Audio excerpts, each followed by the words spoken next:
Aïe, aïe, aïe, aïe, aïe, quel dommage. Tu nous avais manqué, Adrien. Tu m'avais manqué. Ça faisait 20 ans que tu n'avais pas fait de film. Ton dernier film remonte à l'année où moi je suis venu au monde. 20 ans plus tard, tu fais ton grand retour. Et ton comeback, c'est avec ce film. Pourquoi, Adrien? Pourquoi? Vous l'avez deviné, aujourd'hui, on parle de Deepwater, le nouveau film de Adrian Lyne. With me. No, no, But you too.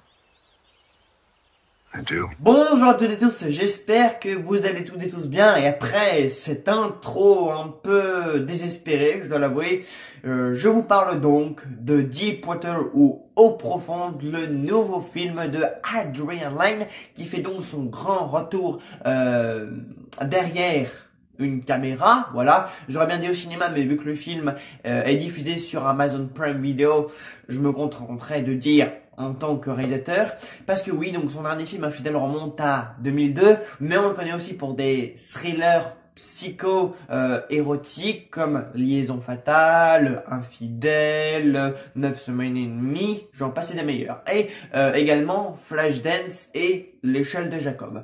Et donc, Deepwater avec au casting le charismatique Batman, bon, il a fait autre chose, hein, Ben Affleck et la magnifique, la sublime Anna de Armas. Deux acteurs qui ont une sacrée cote ces dernières années et on pourrait penser que deux acteurs comme ça de prestige qui ont une cote de popularité assez élevée, Adrian Lyne en saisirait tout leur potentiel d'acting et en ferait un thriller tendu, palpitant, haletant de bout en bout, du début à la fin, que le dénouement soit inattendu, si je puis dire. Je pensais être suspendu aux moindres séquences de ce film.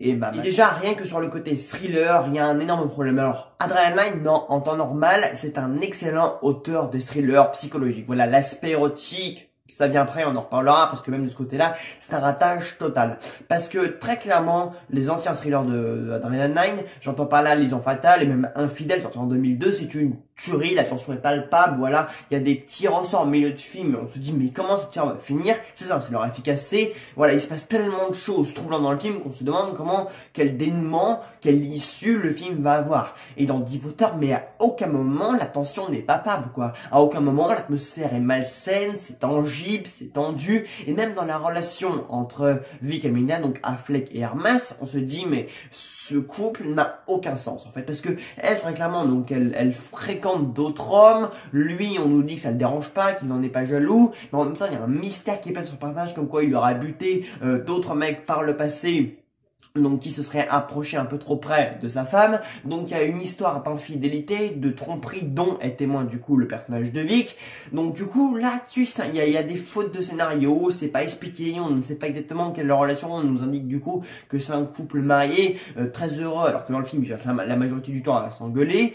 Et le problème c'est même pas les acteurs, mais on y reviendra, parce que bon, très clairement Ben Affleck il est charismatique mais il fait totalement de surplace, Anna de Armas elle est magnifique, son rôle elle le maîtrise, mais Adrian Lyne ne sait rien en faire. Et sur le plan érotique aussi, c'est catastrophique. Voilà, très clairement, je le dis tout de suite, mais Adrian Lyne, pourtant, il sait maîtriser tous les thèmes qu'il y a dans son film, à savoir le thriller, donc le côté un petit peu mystérieux et pseudo-palpable qui est censé y avoir, le plan érotique, il le maîtrise aussi, tout ce qui est infidélité, voyeurisme, relation de couple, un peu malsaine, ça il le maîtrise aussi. Et là, mais il se plante, mais alors totalement. Là, je n'ai pas reconnu le Adrian Lyne qui a par exemple bossé sur 9 semaines et demie ou même Infidèle. Voilà, il a fait un film comme qui porte ce nom-là. Et quand il fait un film qui traite aussi de ça, entre autres, il se plante. Là, tu te dis, mais que t'est-il arrivé à Adrian Lyne? Alors, je n'ai pas lu le bouquin, hein, je vous précise, donc je ne sais pas comment se déroulent les événements dans le livre, mais très clairement, je pense que la tension se fait même un peu plus ressentir que dans le film, parce que dans le film, à part peut-être dans les 15-20 dernières minutes où il y a des scènes un petit peu intéressantes en mode polar, où tu te dis que là peut-être il peut se passer vraiment quelque chose d'intéressant et qu'il faut un peu creuser, et ben non, les issues sont inintéressantes, c'est convenu, ça fonctionne pas, et le film prend des airs un peu de polar, parce qu'il y a un mystère en fait autour du personnage du coup de Ben Affleck qui plane, parce qu'en fait apparemment il aurait tué par le passé, voilà, des gars qui se seraient un peu trop rapprocher de sa femme, voilà. Et là tu dis, ah, bon, le mystère il plane un peu autour il plane un peu autour de ça, voilà, là, la question se pose, mais quelle face cachée cache Vic? Voilà, il y a une question intéressante. Et là tu te dis, bon, il y a peut-être quelque chose d'intéressant à creuser, est-ce que ça appartient dans du polar, des trucs, un truc un peu criminel, voilà, un truc un peu psychologique, érotique et polar, si ça pouvait mélanger ça, voilà, il y avait moyen de faire un mélange assez croustillant et intéressant pour que le thriller il donne vraiment quelque chose, voilà, vraiment, ça aurait pu très bien marcher.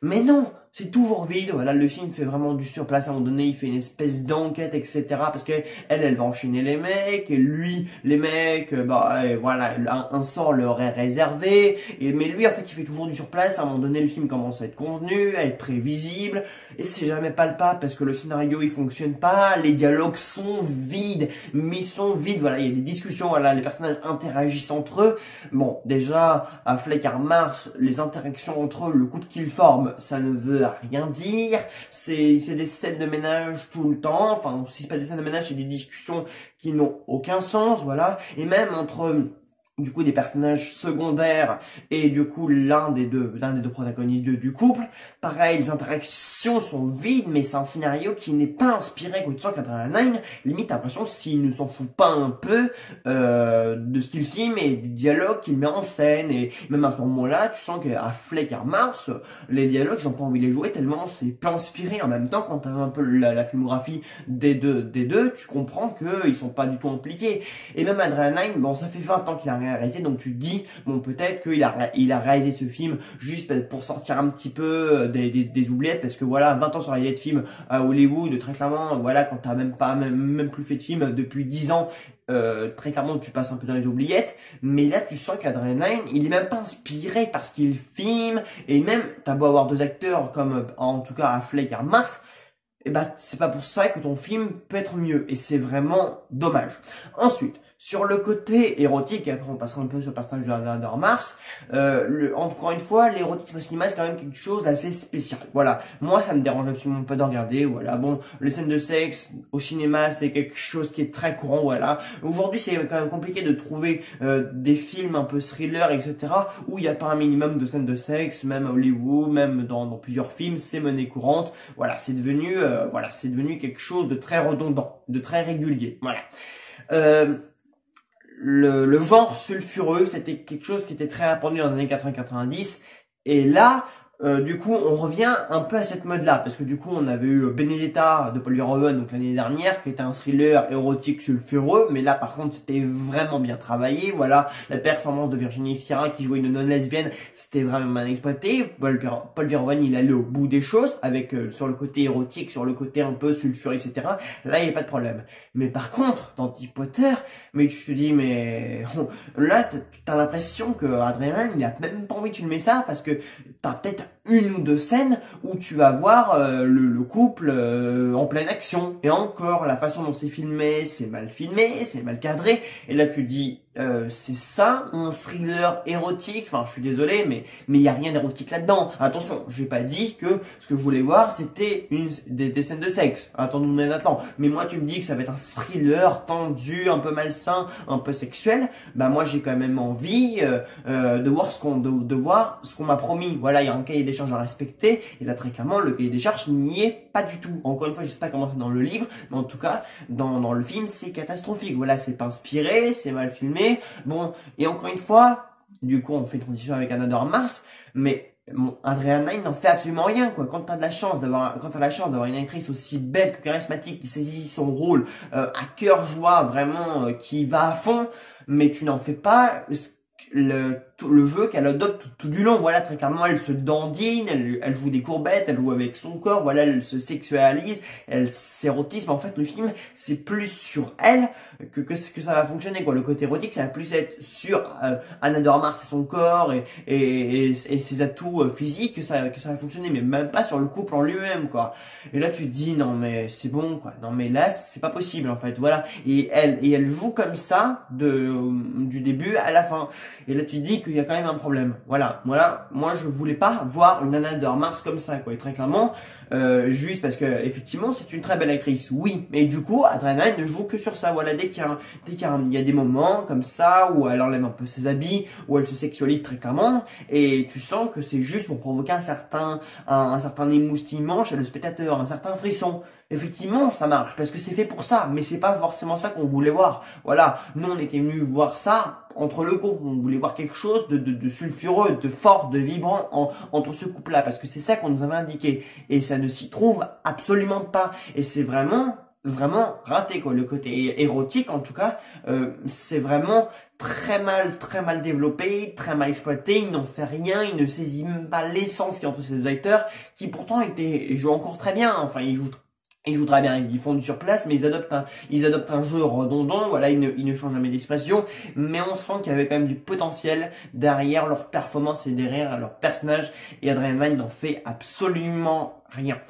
Et enfin, on arrive à la fin, voilà, il s'est pas passé vraiment grand chose, voilà, on comprend la signification du titre, donc Eau profonde, parce que toutes les victimes du film, en fait, sont assassinées dans l'eau, d'où le titre Eau profonde, voilà, c'est une métaphore qui spoil du coup tous les événements, entre parenthèses, pseudo-polars qui s'y passent, voilà, et enfin, quand t'arrives à la fin, qu'il se passe enfin quelque chose d'intéressant, tu te dis que, voilà, il peut se passer quelque chose de palpable du début à la fin, mais non, parce que les issues sont inintéressantes, c'est convenu, et la fin, tu te dis, ouais, le film se finit comme ça, mais la fin, elle va pas te marquer, elle va pas rester, elle veut rien dire, et elle a aucun sens. Voilà, très clairement, la dernière minute du film, tu te dis, enfin, il y a un petit mystère comme ça, et puis tu te dis, quoi? Enfin, tu comprends même pas en fait comment le film peut se terminer comme ça. Tu te dis que à la fin, il aurait peut-être pu se réveiller un peu. Voilà, le film commence un peu à se réveiller à la fin. Voilà. Je ne vous en dirai pas plus, mais il en fait rien en fait. Voilà, le climax, il aurait pu en faire quelque chose de vraiment palpable ou qui se réveille à la fin, quoi. Vraiment, qui sont un peu plus inspirés. Voilà, il commençait vraiment à se passer quelque chose d'intéressant. Et donc, voilà, la fin, elle est mauvaise, elle est décevante, elle est convenue, elle est pas intéressante. Il veut un peu y mettre du mystère, mais ça fonctionne pas. Donc non, Deepwater, ça ne fonctionne absolument pas, voilà, que ce soit sur le côté thriller, voilà, que ce soit sur le côté psychologique, ou même sur le côté érotique, encore une fois les acteurs, tu sens qu'ils font du surplace, le film fait du surplace, le film n'avance pas, le film devient prévisible, il y a des fautes de goût, il y a des fautes de scénario. De toute façon, au scénario, il y a Sam Levinson, donc le créateur de la série Euphoria, qui est plutôt un truc pour ados. Bon, Sam Levinson, donc qui écrit le scénario d'Adrian Lyne, ça ne pouvait pas marcher. Voilà, c'est un détail que je ne savais pas qu'il était au scénario, mais maintenant que je vois que c'est lui qui a officié au scénario, je me dis, ah bon, d'accord, dans ce cas, c'est pas surprenant. En plus, il y a quelques têtes qu'on a pu voir chez Euphoria, notamment l'une des conquêtes du coup de Melinda, voilà. Mais voilà, Deepwater, c'était pas captivant du tout, c'était pas intéressant à suivre, on n'était pas impliqué dedans, à aucun moment c'est palpable. Voilà, bon, je vais pas vous refaire la critique, je pense que vous avez compris que le film est mauvais. Voilà, on est parti sur le premier navet, bon, c'est peut-être un peu violent, mais sur le premier flop 2022. Donc voilà, quoi, Adrian Lyne signe un comeback peu glorieux et peu réussi. Voilà. C'est dommage. Voilà, écoutez, j'espère que cette vidéo vous aura plu, et on se retrouve pour une nouvelle vidéo. Salut à tous.